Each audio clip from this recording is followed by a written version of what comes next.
Exercice numéro 8 de la série TD numéro 1. Soit les variables propositionnelles P, je suis en retard, Q, j'ai un rendez-vous et R, je me dépêche. Première question, représenter les énoncés suivants en logique propositionnelle. On nous donne 4 énoncés, petit a, petit b, petit c, petit d. Deuxième question, on nous dit trouver deux conséquences logiques, y, conséquence logique de x, où x et y sont parmi les propositions de petit a jusqu'à petit d avec le x différent de y. Alors, première question, représenter les énoncés suivants en logique propositionnelle. Petit a nous dit si je ne suis pas en retard, je ne me dépêche pas. On a une expression d'une implication. C'est un si alors. Alors a été omis, il a été remplacé par une virgule. Donc si je ne suis pas en retard, c'est un non P. Implique, je ne me dépêche pas, c'est un non R. Donc on aura non P implique non R. Petit b.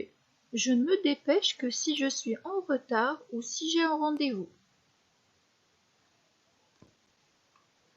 Autrement dit, si je me dépêche, alors je suis en retard ou j'ai un rendez-vous. Donc je viens de l'exprimer avec un si alors.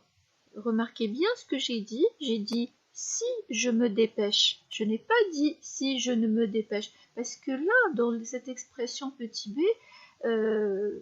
c'est une tournure grammaticale de la langue française. Je ne me dépêche que si je suis en retard ou si j'ai un rendez-vous. Mais si je veux la transformer en une implication matérielle de la logique mathématique de si alors, tout en gardant le sens, eh ben, je vais dire si je me dépêche, alors je suis en retard ou j'ai un rendez-vous.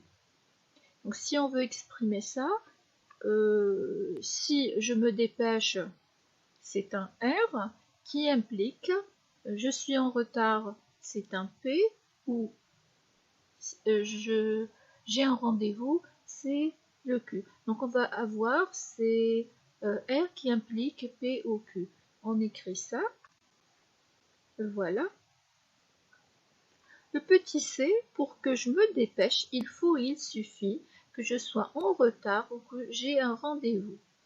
Alors, vous voyez ici, on a il faut, il suffit. Il faut, il suffit, ça représente la double implication. Donc, c'est une équivalence. Et dans l'exercice numéro 7 de la série TD numéro 1, j'ai expliqué en classe la condition nécessaire avec il faut et la condition suffisante de l'implication. Alors, s'il y a des questions à propos de l'implication ou de la condition nécessaire et condition suffisante, vous pouvez m'écrire dans les commentaires ou m'écrire par email directement ou même sur la Google Classroom. Alors, je reviens donc à mon petit c pour que je me dépêche. C'est le R. Donc, il faut, il suffit, remplacé par l'équivalence. Que je sois en retard, c'est P, ou j'ai un rendez-vous, c'est Q. Donc on aura R équivalent à P ou Q. On écrit ça. Voilà. Le petit d, soit je n'ai pas de rendez-vous, ou exclusivement, alors je me dépêche. Donc le ou, c'est un ou exclusif ici. C'est l'un ou l'autre des opérations ou bien des actions qui vont se dérouler. Je vous rappelle le ou inclusif par rapport au ou inclusif. Alors le ou inclusif, c'est celui qu'on a vu dans le cours. Le ou entre deux variables propositionnelles P et Q. Le ou est vrai lorsque l'une des propositions est vraie ou toutes les deux sont vraies. Ça, c'est ce qu'on appelle un ou inclusif. Ce qu'il inclut, c'est deux vrais en même temps. Par contre, le ou exclusif est à vrai lorsque l'une des propositions est vrai seulement. Lorsque les deux sont vrais en même temps, il vaut 0. Donc nous, ce qu'on va exprimer, c'est le ou exclusif. On va l'exprimer de cette façon-là. Alors, le petit d vaut quoi? On va commencer par mettre à vrai la première proposition. Soit je n'ai pas de rendez-vous.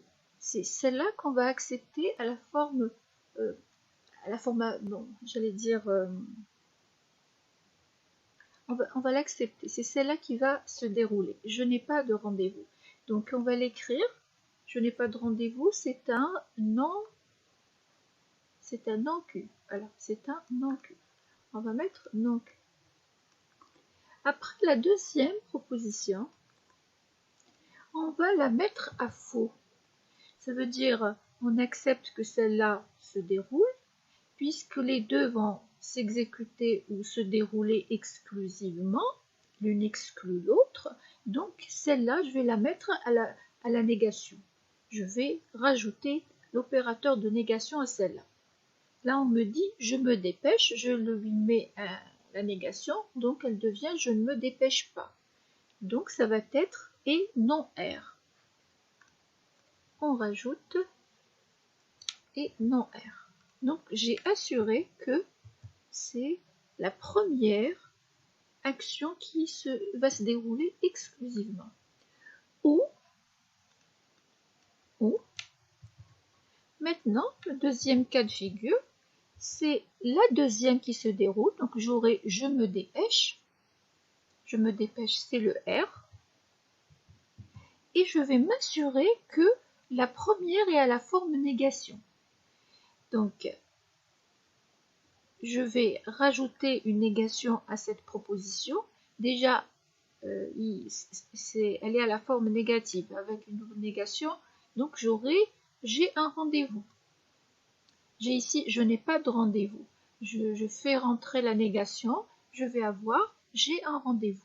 Donc, je vais avoir donc comme résultat et Q. Voilà.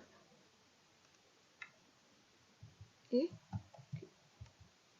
voilà donc mon résultat petit d. On va passer à la deuxième question.